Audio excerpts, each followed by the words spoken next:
All right, so let's move on right to the next topic in this case, which is constant, or in short form, you can just simply call it const. All right, so what we want to do now, again, just a little quick change we need to do here. So for these variables, let's rename it. So we need to put in like 01 or 02 there. So know how we are learning it. All right, so for this, let's just put in 01 there. Okay, so it should be variables and data types, by the way. I'll write that in lowercase. Okay, so we are going to create a new folder. So to create a new folder, click outside anywhere first of all, as I've done right now. So click outside. And you want to, create a new folder. Then you name that 02. Then you can say const. So const keyword. All right, so we have the second one. So instead of the const keyword, let's create a new file called const.c++. Like so. Good. So inside of this, of course, the first things first. You can contribute to close the sidebar. So include, then string. So we already know what this line is. So we need to create our house where we need to write all the files like so. Okay, so we need to, of course, return 0, then come at the top of it, and then we can do absolutely anything. All right, so what we want to do now this time around is talk about what constant is. Okay, so in simple terms, constant is something that can be changed. Let me put it that way first of all. So it's just a variable whose value cannot be changed after it has been assigned. Just like we created an integer double string the other time, we can literally change those values there. For example, if I set integer to 20, I can decide to change it later to 30. But if you want that 20 to just be 20, you need to let that integer, that 20, be a constant.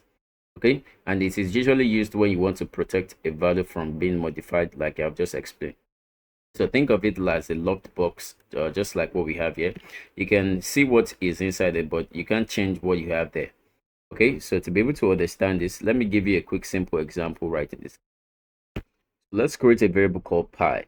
So pi is a double, right? So what we want to do now is to type double and then pi, and then we can set it to the original pi value. It's usually 22/7, right? If you divided that, it converted to decimal, that would be 3.1415 and so on. But let's just use 3.14 and so on. Okay, so let's actually print this to the console.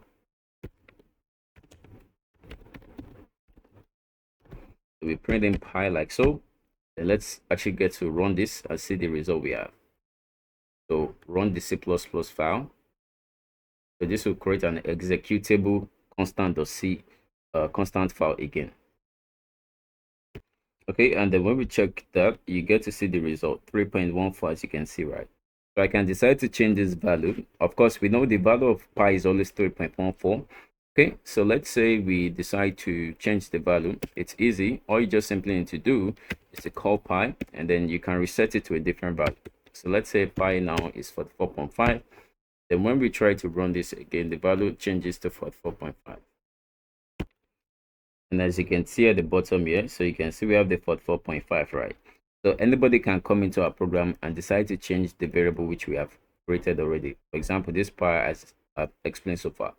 Okay, and let's say we just want to multiply with a random number. So let's create a variable called random number. Want to multiply with a random number, let's say 10, okay, or 15. And then you just simply have to come to this pi, then use your multiplication symbol, and then say random number. So, and then of course we get the result, right? So what I want to do now is somebody comes to our program now and changes, recall this pi on a new line and set it to a different number. Okay, of course it will give us a different answer from what we expect, right?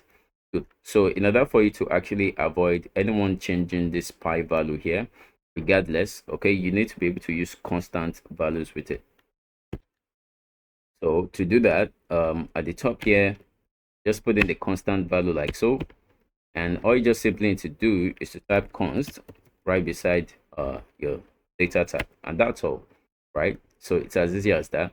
And one thing we like to do is that anything which is a const, the variable which is a const, we like converting that to uppercase, like capital PI, like this. Okay, so this actually signifies that, well, this is a constant value and it can be changed. So we need to also change it here too. That's it.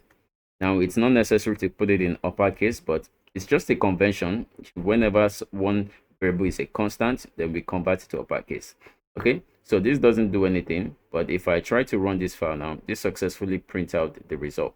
So 3.14 multiplied by 15, then we'll be able to get the result right in the terminal, like so. And see, we got 47.1, right?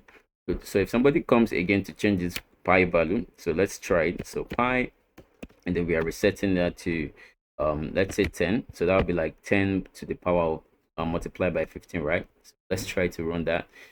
So if you try to run this again, and even before running it, you can see a squeaky line beneath this pi variable, right? So that signifies that that alone is an error. You're likely going to get this interface pop-up right in this case. Okay, so that dialog box actually shows you that you can actually debug or show errors. So that means that you have a problem with your C++ file. Okay, so that's what the C the constant is all about. Okay, so let's actually comment this out by using control/. Okay, so that's what it was about. Okay, so in order for us to proceed now, there will be an exercise in the next video. Okay, so you try the exercises there.